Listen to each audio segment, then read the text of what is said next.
Hi hello' নমস্কাৰ আপোনালোকক নমস্কাৰ জনাইছোঁ। যিহেতু আজি মই বিশেষ এটা কাৰণত ভিডিঅ'টো বনালোঁ। আপোনালোকে সকলোৱে শুনি আছে ইউটিউব, ফেচবুক আৰু ইনষ্টাগ্ৰামত আপোনালোকে দেখি আছে বা শুনি আছে আমাৰ সমাজৰ এটি জনপ্ৰিয় কণ্ঠশিল্পী লেখন গোমাঙৰ যি কিডনীক ট্ৰান্সলেট কৰি আছে গুৱাহাটীতে GMC বেমাঘৰত। তো সেইবাবে ময়ো কথাটো শুনি চাব যাম এপাক, যিহেতু তাৰ খবৰ পাতি কেনেকৈ সুধিব যাম। অলৰেডি তাৰ ৱাইফৰ লগত কথা পতা হৈছে। তো আপোনালোকে ভিডিঅ'টো চাই থাকিব আৰু লেখনৰ কি খবৰ কেনে আছে সকলোকে দেখাব চেষ্টা কৰিম। হাই হেল্ল' নমস্কাৰ আপোনালোকক নমস্কাৰ জনাইছোঁ। যিহেতু আজি মই বিশেষ এটা কাৰণত ভিডিঅ'টো বনালোঁ।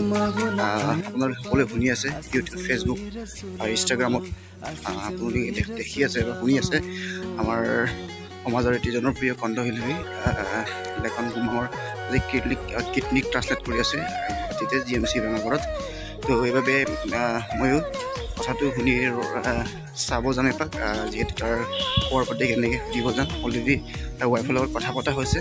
তো আপোনালোকে ভিডিঅ'টো চাই থাকিব আৰু লেখনৰ কি খবৰ কেনে আছে সকলোকে দেখাব চেষ্টা কৰিম।